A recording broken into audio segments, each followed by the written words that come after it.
Hi guys, and welcome back to the channel. Held Dominance. Anthony here. Please remember to like and subscribe, and also click that notification bell if you're enjoying what you're seeing and want to see more.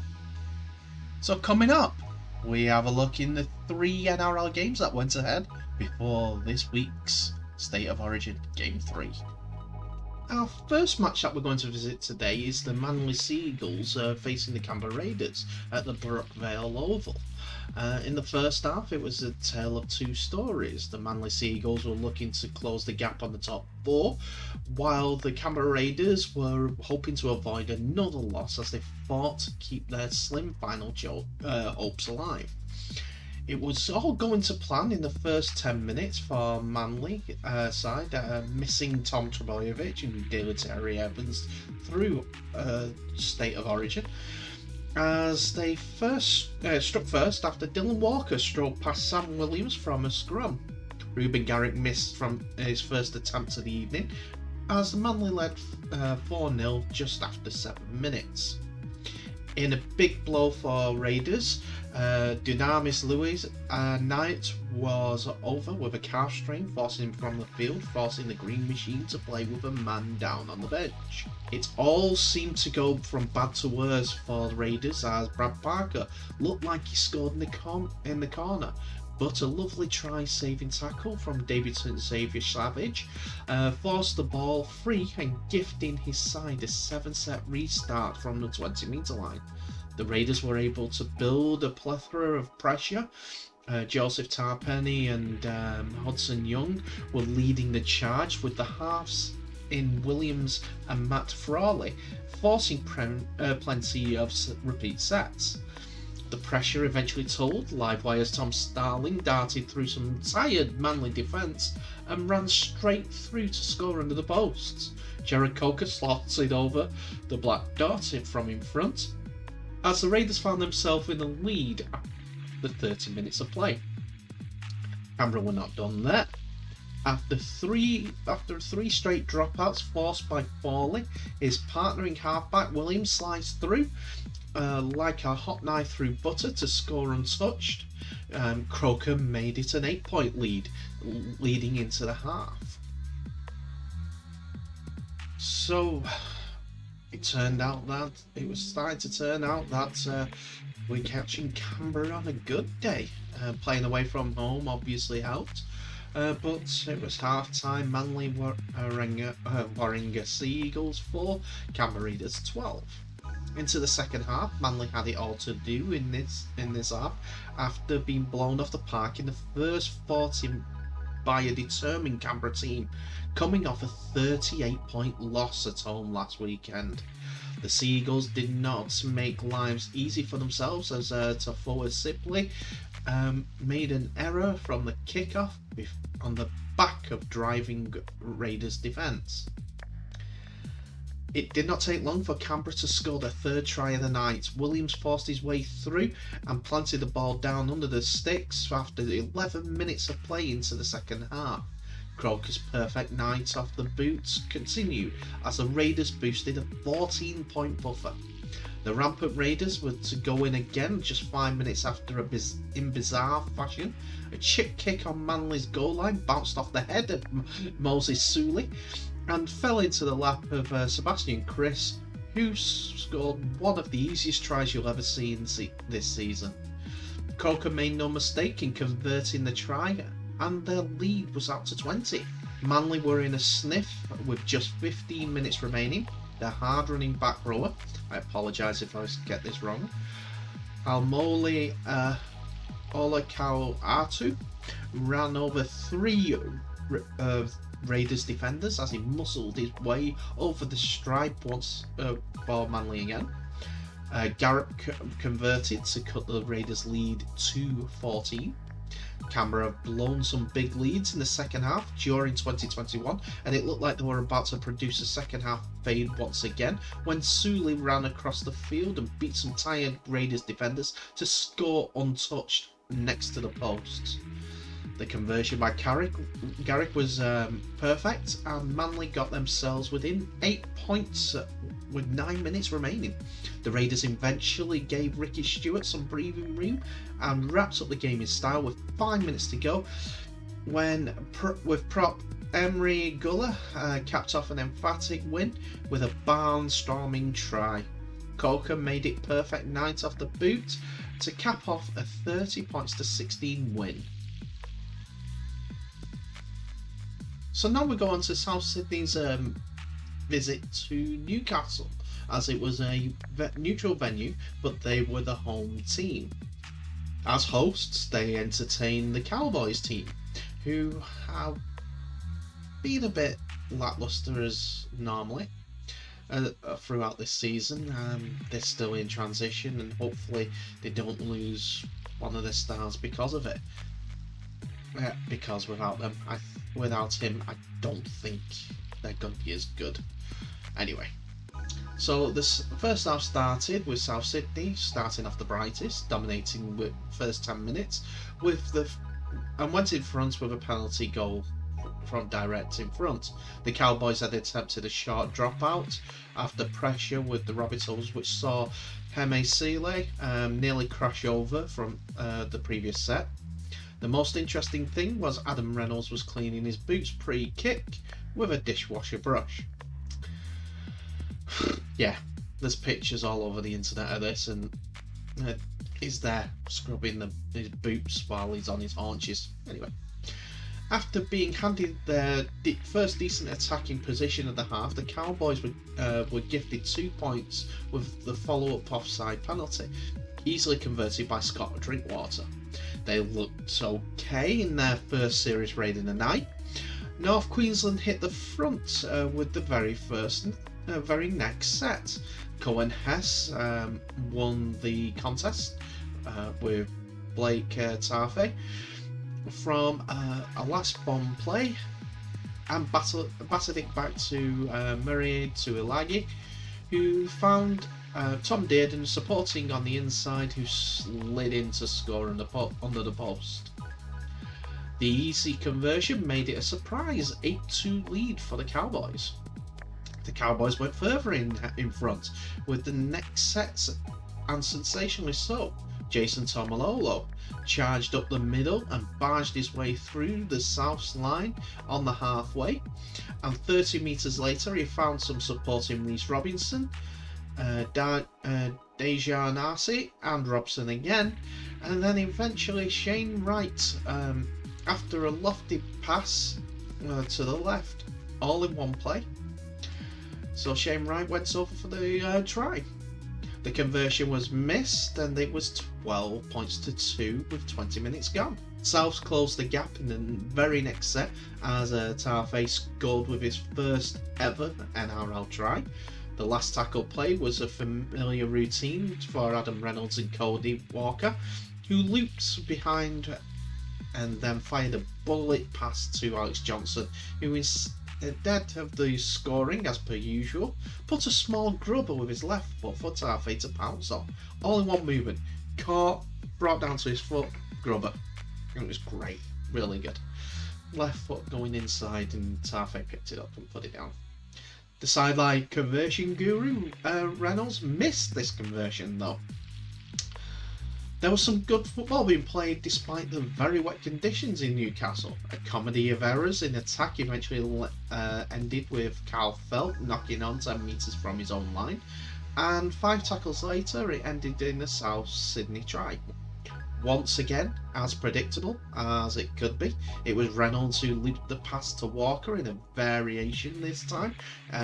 It went right, and Walker's pass finding an unmarked Tani Milne to score in the corner. Reynolds added the 2 points to square up the scoreboard. After presenting with a comfy passage upfield with 2 set restarts, South Sydney presented the Cowboys with a Cowboy copy of the previous try. Reynolds to Walker to Milne to the right. In a blink of the eye, Cowboys' surprise lead was gone. The Rabbitohs' lead was soon extended, and Walker was involved yet again, running to the left 20 metres out. The ball found Walker, who threw the perfect cutout to the perfect recipient, Johnson, who turned on the speed to score in the left corner. Reynolds nailed the sideline conversion as Souths now led 22 points to 12 as halftime loomed. As if the Cowboys needed any further obstacles to make a comeback, found themselves down to 12 men early in the second half, with Heilung Luki caught Peter Mamuzelos high close to the line. Mamuzelos is going to be part of the Greece squad, who is going to be playing in the Rugby League World Cup. And they're big on him in Greece, and they all know that. The Simbin was fair enough, although one could also argue a late hit by Liam Knight on Tom Dearden not long before was also worthy of the same punishment, but it went unpunished and unnoticed. The penalty goal from Reynolds made it 24 points to 12. South Sydney took advantage of the extra man, with Johnson scoring his second of the night with a raid down the left edge. Reynolds taking it to the line, then firing to Walker, and then Braden Burns, who might have scored himself before handing it on to the NRL's leading try scorer. Johnson had to wrestle the ball over the line, showing his dedication to the 4-pointer. Johnson is building up a nice collection of tries with multiples in the last 5 matches. Reynolds added the 2 points. South had enough ball and territory to extend the margin again, but unforced errors dried up the scoring. That was until Tom Burgess got amongst the try scorers. After charging up the middle from 20 metres out, it was easy to make.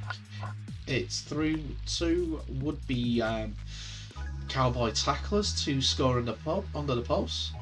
His Goanna post-try celebration was a nice nod to former teammate Greg Inglis. Souths were now 36 points to 12 in the front with just 20 minutes to go. Milne secured the hat-trick 67th minutes after Souths got good ball after the Cowboys were caught on the 5th tackle. The lead-up work was done by Walker with a brilliant flick onto the Souths winger, who had plenty to do. With Cowboy pressure on the whole 10 metres, he had to steam to the line and score. For the record, it was Walker's 4th try assist, so Milne did get over the line to score that. It wasn't clear, but yeah. Not wanting to be outdone by his teammate, Johnson scored his 3rd in the night, reaching out close to the line and making sure it was under pressure from the Cowboys. Not wanting to be outdone by his teammate, Johnson scored his 3rd of the night, reaching out close to the line and just making it under pressure from the Cowboys' defence. This time, the final cutout pass was thrown by Benji Marshall.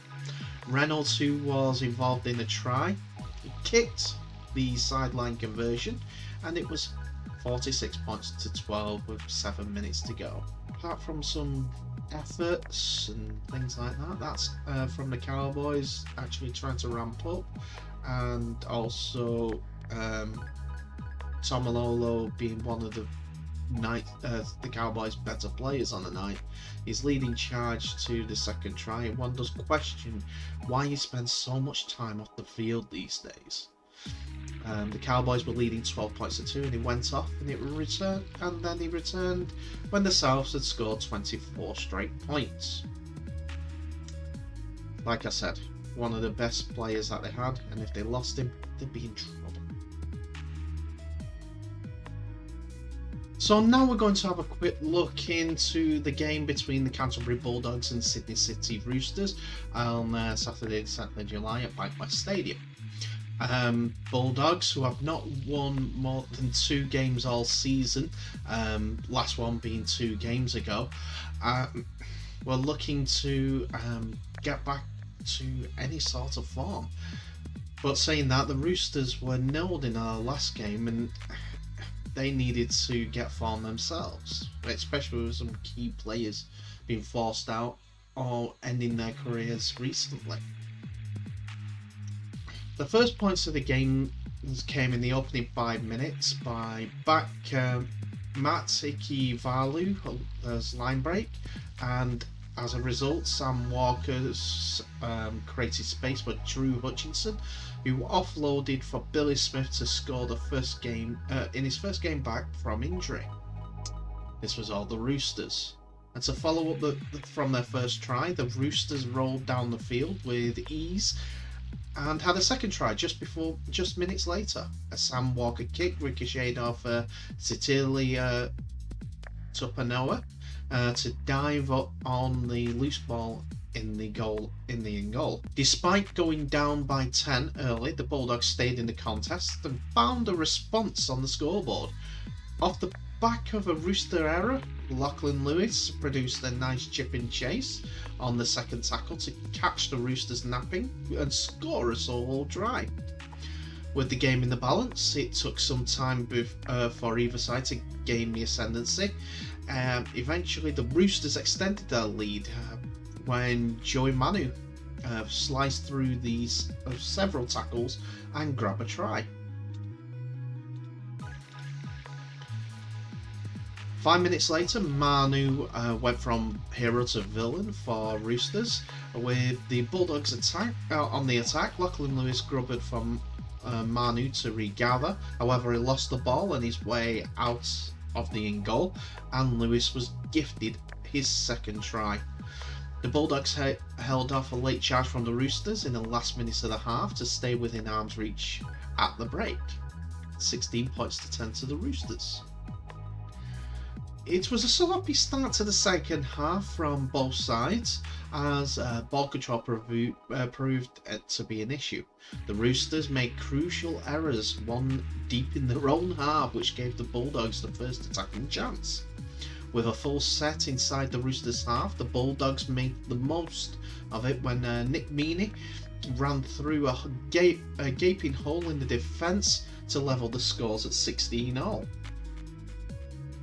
Roosters took exception to the score and quickly responded as Sam Walker floated a long ball to Matt Ikivalu, who stepped back inside the cover defence to score. With the Roosters clinging on to a 4-point lead, the rain began to bucket down, which once again made the ball control difficult for both sides. Inside the final 5 minutes, the Roosters were awarded a penalty direct in front when Jack Etherington hit Victor Radley high. Sam Walker converted the penalty goal to extend the lead to 6. With the lead back to a converted try, the Roosters rang down the clock and didn't allow the Bulldogs another chance, holding onto record a hard-fought victory in very wet conditions. That's not what the match is going to be remembered by, as there was a cheeky little bit of defensive attacking play, shall we say that.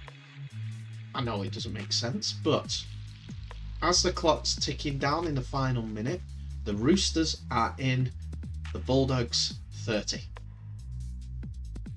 Sam Walker gets the ball at first receiver, and he decides to start sprinting back to his own line. He does a sidestep left, then a sidestep right on his own goal line with one chasing Bulldog.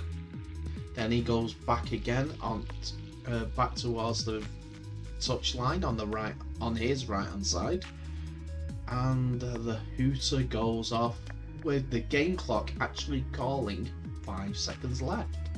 As he steps out into touch after the hooter, that was game over. Some people in the press are calling him arrogant for doing so, but in a way it was kind of genius. So that's it for another video, ladies and gentlemen. Thank you so much for watching. Please remember, like, subscribe, and also share the video worldwide. It's only the 3 games today because, well, you know what tomorrow is. State of Origin. I'll bring my immediate response to the game in the video tomorrow. But in the meantime, stay safe, all the best, and I'll see you in the next video.